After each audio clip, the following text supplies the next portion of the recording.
Hey everyone, my name is Tian Yuan. I am very glad to join Vancouver, and I am here today to present my first homework analysis of US President databases. First, let's have a very quick look at the list of variables. There are 10 variables in total in this dataset, and 3 of them are numeric variables. That is OB, order of birth, order of office, and age of accession. In the precede to Excel data file on our website, there are a lot of data lines, contains hyperlinks, underscores, and other kinds of Excel formatting. This will actually cause problems in reading the data, and I usually transform Excel data into CSV files to get rid of those fancy formats. So I created another new CSV file, which is exactly the same as the Excel file, and I named it precede 3 CSV file. And I did a little bit format in SAS and input the data into SAS. So before I do any analysis, I usually check the missingness of observations in the data set, because you want to make sure that your data set is complete. First I did is I checked the missingness in observation in characteristic variables by proc-freq.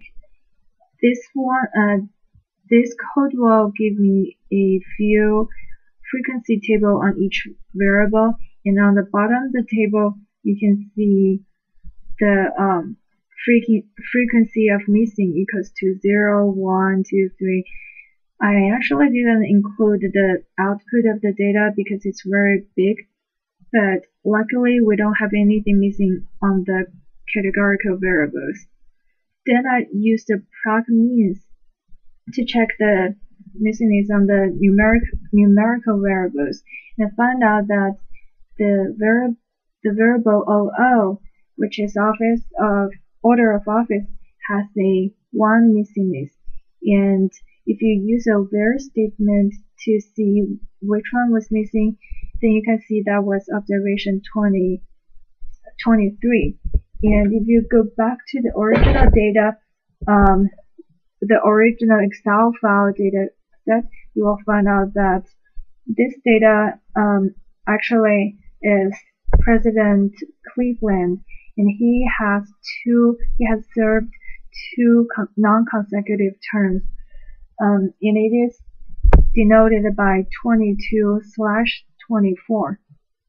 I would use 22 instead of 22/24 because first of all, it doesn't lose any information it does lose a little bit information, but I don't want to copy another data line and input it 22 and 24 separately, because that will create repetitive information to the data. So I use the 22 to substitute the missing order of office for President Cleveland.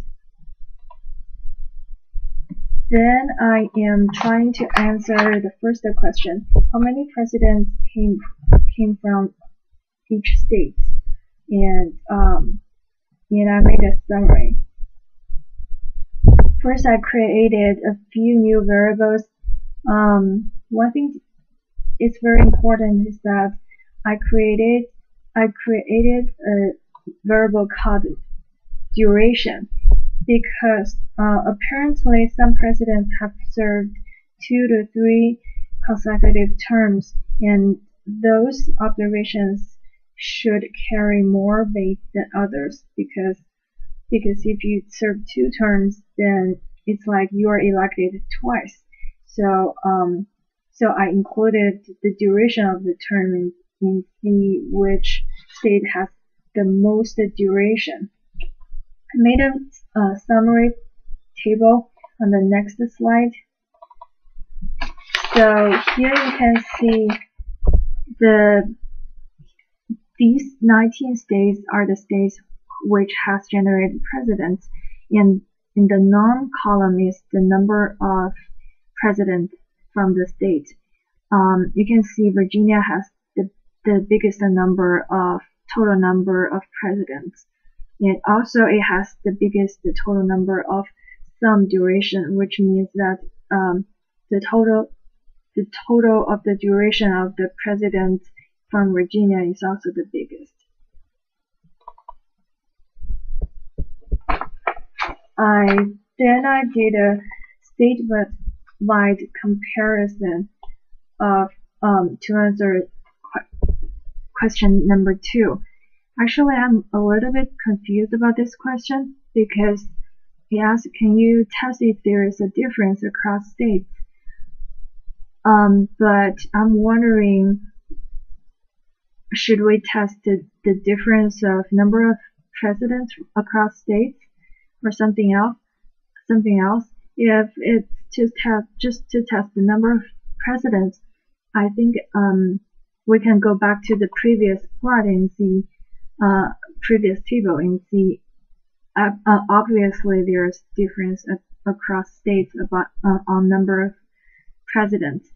If it's something else, I actually tested another 2 very interesting covariates, that is office of duration and age of accession by state. But I used a ANOVA method, but none of them are significant. Basically, the office of duration and age of accession by state doesn't vary a lot by state. Then I answered question number 3, the president age. I think this is exactly what the variable AA, which is age at accession, and you could definitely do a descriptive statistics, but I think there's no further calculation needed for answering this question.